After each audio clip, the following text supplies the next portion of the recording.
So what's up guys, welcome back ulit dito sa part 2 ng ating DHCP server videos. Okay, so yung una natin ginawa is yung first way para mag-configure ng DHCP server.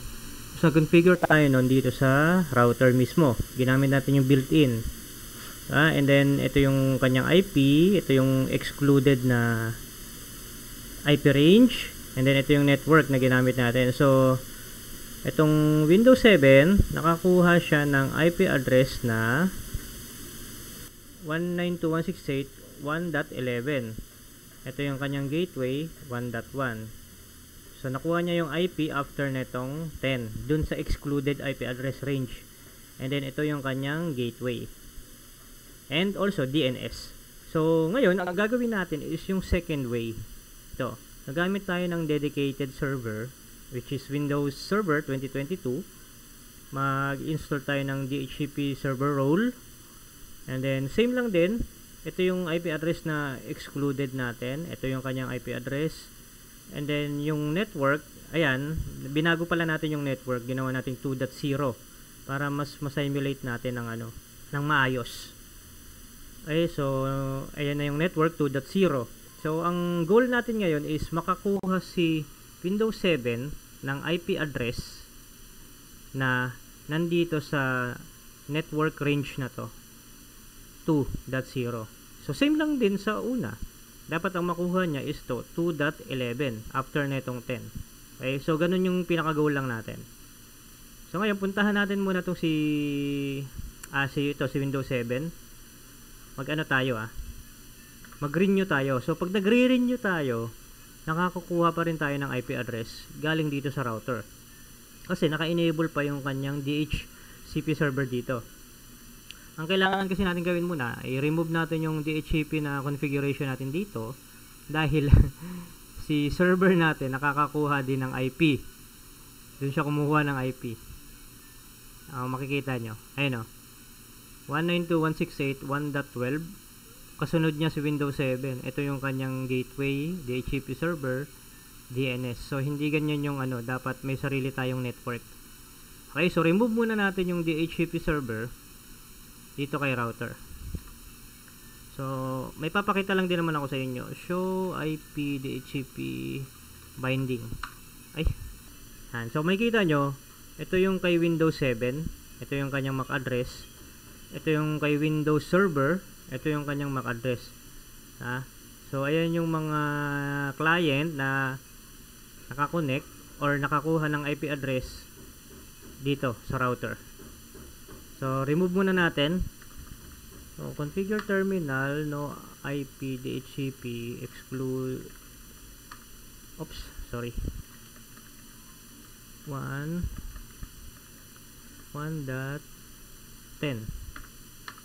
Tapos, remove natin yung IP DHCP pool LAN. Wait natin yan. And then, show run tayo. So, kung makikita nyo, wala na tayong DHCP configuration dito. Pero may IP address pa rin si router. Hindi na natin tatanggalin yan. So, wala na tayong DHCP configuration. Puntahan natin si Windows 7. Tignan natin kung makakuha pa rin siya ng IP pag nag-renew tayo. Wait lang tayong konti. So, kung napansin nyo kanina, pag renew natin, di ba, ang bilis niyang makakuha ng IP. Ngayon, medyo loading tayo ng kaunti. Hinahanap niya pa yung DHCP server, and then walang nagre-reply. So, ibig sabihin, dapat ang makukuha niya dyan is APIPA, or automatic configuration na IP address. So, yun. An error occurred while renewing interface local area network, unable to contact your DHCP server. Okay, so wala siyang makontak na DHCP server, kaya request timeout. Okay, hindi siya makahanap ng DHCP server. So, IP config tayo. Oops, ang gawin natin is IP config release. Kasi may pa pala to, may session pa yan na tinatawag, may session. So release natin and then renew. IP config. So, kung mapapansin nyo, ito na yung nakuha ng Ethernet adapter. Ito yung IP address. So, auto configuration ulit yan. Kasi, wala na siyang makontak na DHCP server. ni-remove na natin itong DHCP server dito or service dito sa router. Dahil ito na yung gagawin natin, yung second way natin, gagamit tayo ng Windows Server. So, puntahan natin si Windows Server. So, check natin yung kanyang details. So, naka-obtain siya. Ngayon, ang gagawin natin sa kanya is static IP address siya. Okay, anong IP niya is 192.168.2.1/24 din. So, wala na munang gateway, wala na munang DNS.1. Yan. Kasi local, ano lang naman tayo. Local network lang. Refresh natin. So, ito na yung kanyang IP address. 2.1. Okay. Ito yung nandito sa diagram natin eh. 2.1. Ito. And then, punta tayo ng dito na natin i-install yung DHCP server role niya. Punta lang tayo ng manage. Add roles and features. Next. Then, role-based or feature-based installation ang pipiliin. Next. Then, next lang ulit. Hanapin natin yung DHCP server. Yan. DHCP server lang ang i-install natin kasi yun lang yung topic natin ngayon. Add features. And then, next. Next lang. Next lang ulit. And then, install. Wait lang natin mag-install tong role na to. And then, magpo-proceed na tayo sa configuration. So, guys, yung installation ng mga features dito sa server or ng roles is syempre depende sa sa performance. Itong gamit ko kasi dito is virtual machine and then 2 GB RAM lang yata to. Ayan, 2 GB RAM lang. So, may kabagalan to. Ayan. Kung makikita nyo, kung mapapansin nyo, DHCP server role pa lang ang ini-install natin, ang bagal na. So, wait lang natin matapos yung installation.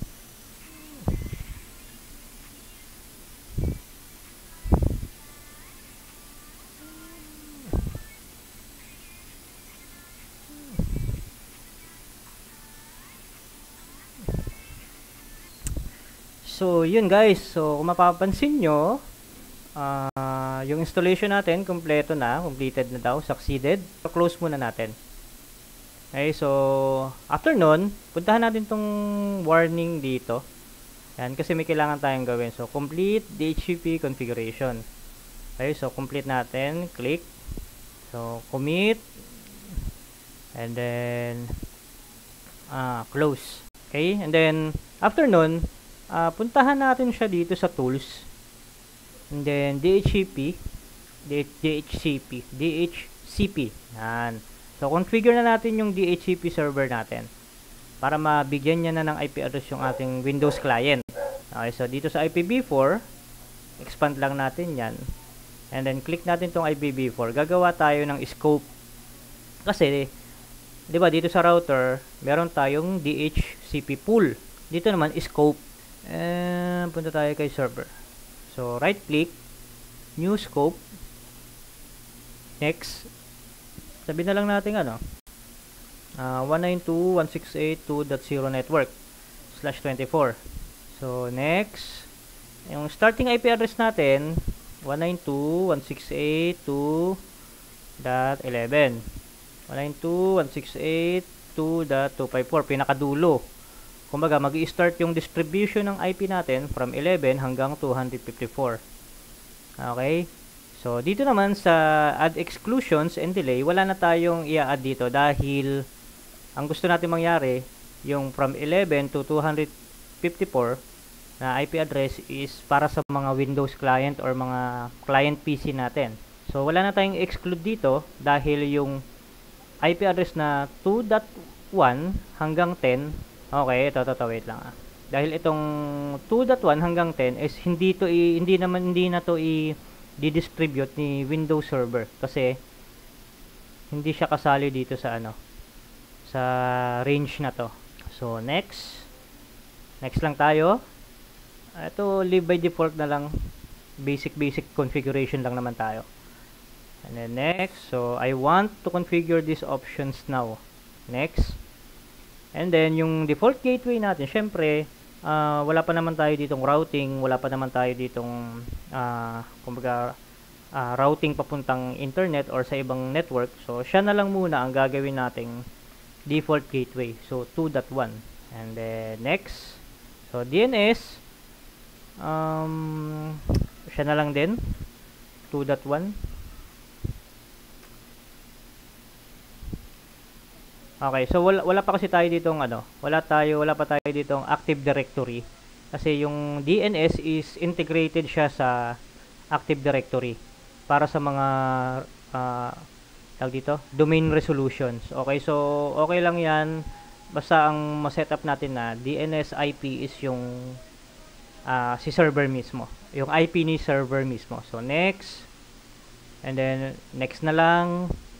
Then, yes, activate natin yung scope. Then, finish. So, yan na. Kung makikita nyo, expand natin to. Ito yung address pool natin. May nakuha na. Ito yung natin. Yung starting IP address. Ito yung end. Diba? Ayan yung address range for distributions. Leases. Wala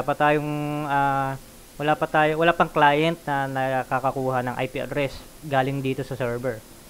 Sa reservation, wala naman tayong nireserve. Dito sa scope options, ito yung ating sa router, ito yung IP ni server. Ito yung default gateway natin. Sa DNS server naman, IP rin ni Windows server. So, ngayon, dapat mangyari, pag pinuntahan natin si Windows PC, makakuha siya ng IP. After netong 10, dapat 2.11 makuha niya. So, puntahan natin si Windows Server client. So, renew tayo. Wait lang natin. Yun. Makita nyo? Ayun o. 2.11 ang nakuha niya. So, after netong 2.10. Subnet /24. Ang gateway is yung IP mismo ni server. Ito. Diba? So, yun. So, try natin i-ping si server. Okay, so hindi ma-ping kasi tingin ko dito yan sa sa kanilang Windows Firewall. Disable natin. Windows Firewall. Kasi yung Windows Firewall na yan, nakakapag-interrupt ng communication. Yun, may ping na. Napiping na ni Windows 7 yung IP ni Windows Server. Okay, may IP na si may IP na si Windows 7 natin. Puntahan natin ngayon yung DHCP configuration ni Windows Server. Makikita nyo dito sa address leases. Wait, refresh natin. Yun, makikita nyo si IP address na 2.11 na distribute na tong IP dito kay PC na to, kay OVPC. Ito yung expiration date nya. Tapos yung unique ID. Tapos yung type niya, DHCP. Papansin nyo, ito ang name ng PC, OVPC. Diba? So, nakakuha na siya ng IP at itong server natin nakapag-distribute na siya ng isang IP starting dito sa 11. Yun, papunta dun sa Windows 7 natin.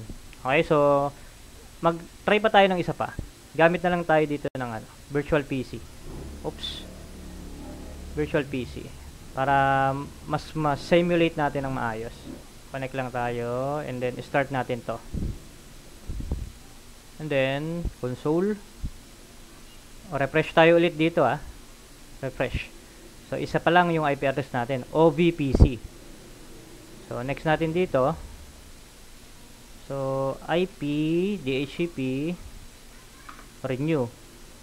So nag-DORA siya kasi yung DORA na yan discover, offer, request, tapos ano ba tong accept. Ayan yung kanyang IP address na nakuha, 2.12. Kasi si Windows 7 ay 2.11. Ito. So si VPC natin 2.12. Puntahan natin si server. Confirm natin. So refresh. Ayun. Ayun PC1. PC1 ang name niya, di ba? Successful yung ating two ways of configuring DHCP server. Una, sa router. Pangalawa, sa dedicated server. So yun lang guys yung ating topic for today's video. 2 ways configuring DHCP server. Actually pwede pa 'to pangatlo eh. Maglalagay tayo dito halimbawa firewall. Yan. And then yung firewall naka-connect dito. And then yung firewall ang magiging DHCP server natin. So yun lang guys. Maraming salamat po.